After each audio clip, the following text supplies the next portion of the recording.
Now, the best way of actually putting the adhesive on is to actually take some of the adhesive from the bucket using a little bucket trowel and apply it to the actual edge of the trowel and make it much easier to control it, and it will cause much less of a mess.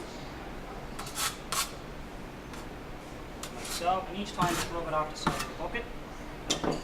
So what we need to do then is we need to bring the trowel into the wall, right in at the junction between the batten and the wall.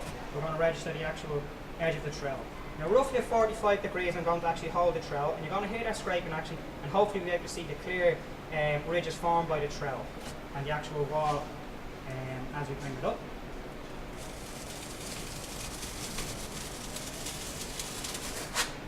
So there we go, and if we missed a bit there we can always just realign the actual trowel with the ridge marks.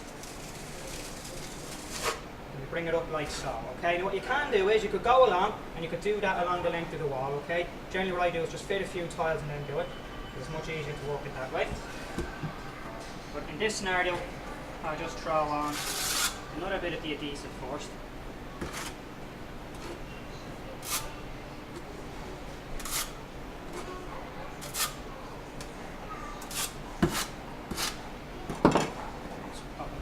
So again, I'm just realigning the actual ridges on the wall, the grooves and the notches in the trowel, and the same process.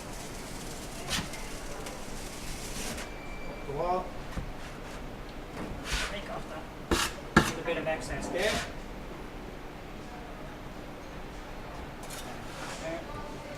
Another little bit on here on the far side. The same process again.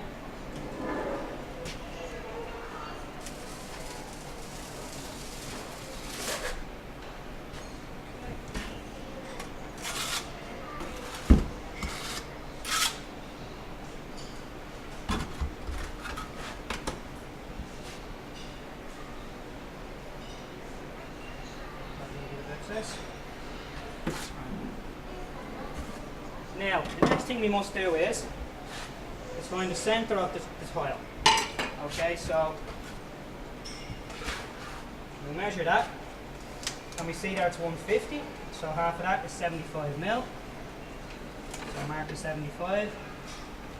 Now you can see why it's really important to actually mark that point, that reference point out in the face of the batten. As it was in there, we wouldn't be able to see it, and now we can clearly see it. And we'll be able to align the tile on that mark perfectly. So what you want to do here as well, folks, is you want to make sure that when you actually position the tile on the actual wall, that you register on the front of the batten first. That way you will prevent any of the adhesive squeezing out.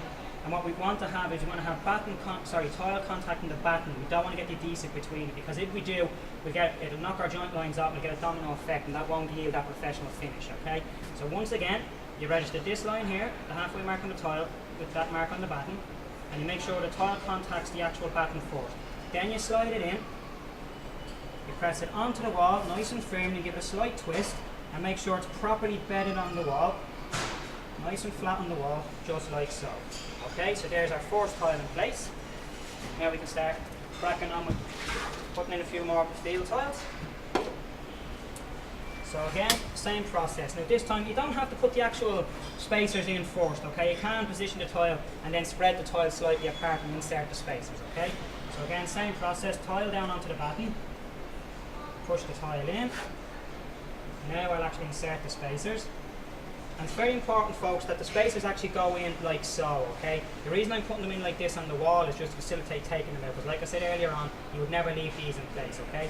But if I put them in like that on this particular tile, they have to go in like that on every single tile. You don't change them and put them like that, because those thickness of the spacer across this width is different than it is across this width here, okay? So make sure you keep them in the exact same, use the right side of the spacer. So I just push that in and I crimp the two tiles together. I just have a quick check and make sure there's no lip in between the two, and that feels good. So then I can get the second one and do the same up here. So again, get that bit of adhesive out of the way. Pop the tile in. So I press in. And I put the spacer in, making sure that I'm putting them in the right way. Okay, and I just push on it, slight twist, and I make sure then that they're nice and tight, and I crimp them up again. And I'll do the same here on this side.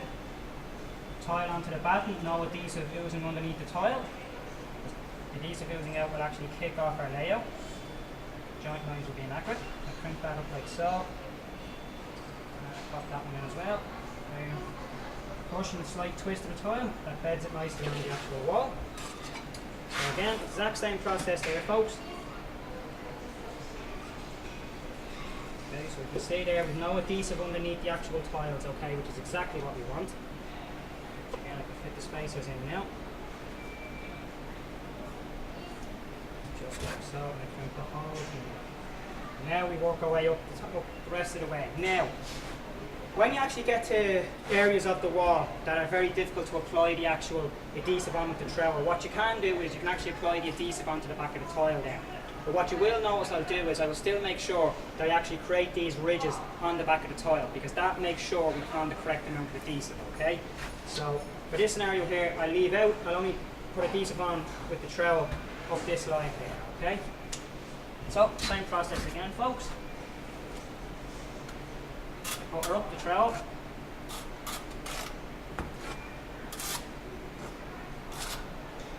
Apply it to the wall in the same fashion. So, roughly 45 degrees. I want to hear that scraping noise as I go up.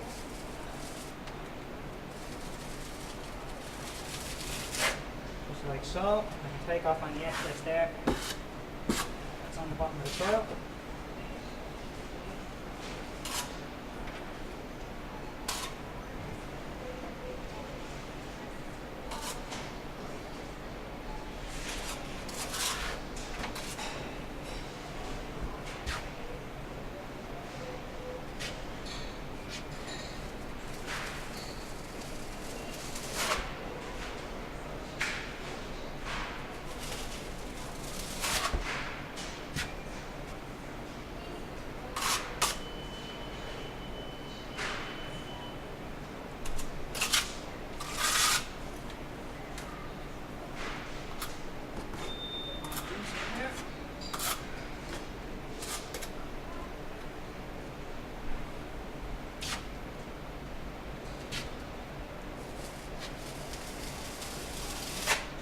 So just pop in our last field tile here.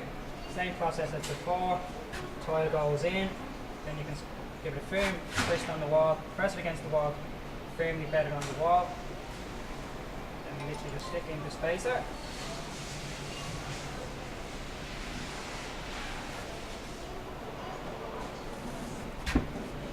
Sure, we'll kick it all down tight, all nice and registered against each other.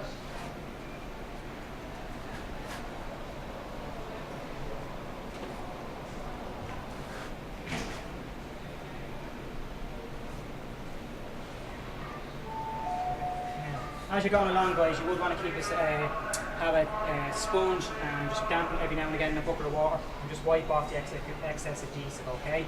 Because that would be quite difficult to actually take off if you let it dry, okay? Now, when you're putting in the field tiles like this, okay, you should be periodically checking that the actual tiles are in the same plane, that they're all flush to each other and there's no lipping. And how you can do that is just get a straight edge, okay? And literally just make sure the piece of timber is straight and literally just get it and just glide it across the tiles. And as you can see there, everything is just sliding, the batten is sliding across the tiles really easily. It's not catching on any ridges. So what that means is that each tile is actually in plane with each other. One isn't sticking out above the other, okay? Now you might think to yourself that would only be really noticeable on the floor because you're going to walk on it, you might stub your toe in it. But believe me, it's really, really noticeable on the wall as well. When the light goes on, it will catch it, and any ridges will cast shadow lines across the entire job. And even more so, okay, it's worse if you have under cabinet lighting. It really, really shows up that defect, okay? So again, be really conscious of that, okay? Now, if there was a situation whereby, let's say this tile was a little bit proud of this and the actual batten was catching on the edge of it like so, well, what you would do is you would make sure that the rest of them are all in plane. So if these were all in plane, actually in line with each other, and this one was a little bit high, that would indicate that there's too much adhesive behind that tile. All you would do is take the tile off, strip off the adhesive off the back of the tile, strip off the adhesive on the actual wall, and then reapply the adhesive to the tile, and then bed it in nice and firmly and get it in plane with all the rest of the other tiles, okay?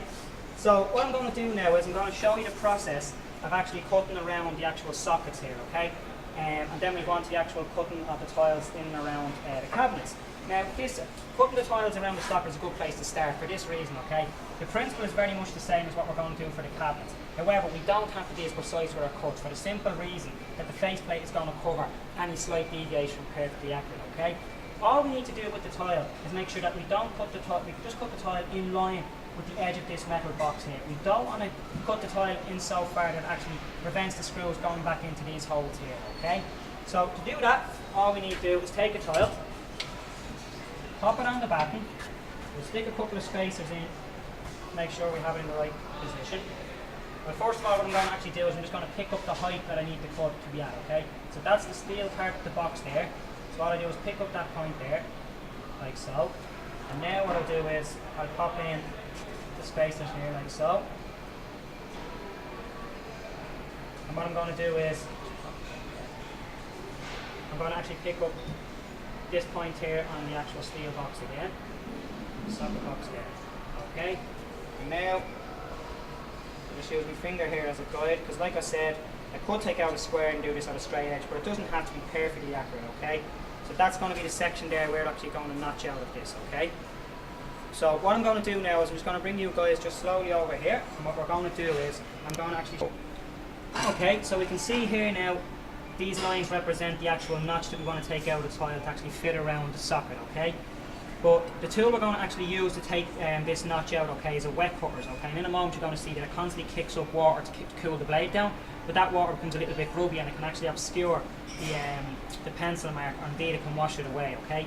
So in order to prevent it actually being washed away, what I'm actually going to do is I'm going to actually score the glaze on the tile first, okay, right along that pencil line. And then I'm going to fill it with graphite from the pencil, okay? So like so, it goes like this.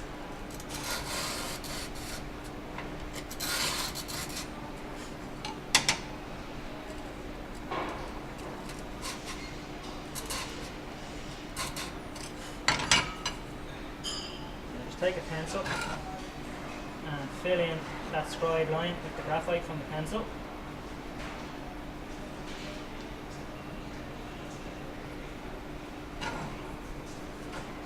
Here you see the line to which we want to cut. So what we're going to do is we're going to head over to the wet cutters and we're going to take this notch out here, okay? Okay folks, this is our wet cutters, okay? Like I said, there's a reservoir of water in here that constantly cools the blade down. And what will happen is, as the water is kicked up on it, like I said, it could obscure your view, okay? But because we've actually incised the actual top of the tile and we filled it with graphite, we can now clearly see the line to which we want to cut. All we've got to do is make sure that we keep the blade on this side of the line, because this is the waste side. This is the part we want to retain, this is the waste side, okay? Now, very important to use this tool to actually wear safety glasses and ear defenders if you like. You don't necessarily have to wear the ear defenders.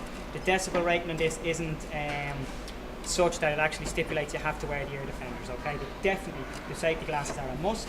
Now what you've got to make sure you do is keep the bed, not the actual saw, clear of any debris, and you've got to make sure the blade is at full revs before you bring the actual tile into the blade, okay? Very important to make sure you do that. So if you know, what I'll do is I'll actually cut in here and I'll on this line and I'll stop just right when I get to the corner here, and then I'll stop the actual saw and then I'll take the tile away and reverse it for the other cut, okay?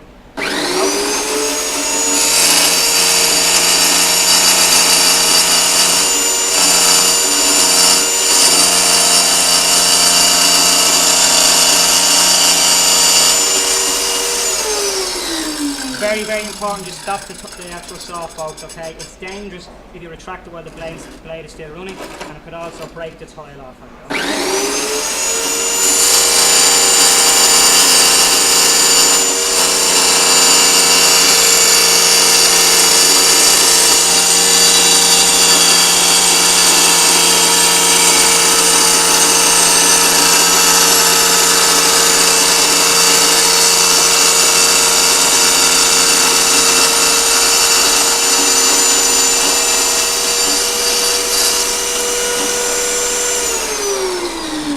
Let's go and see how we done.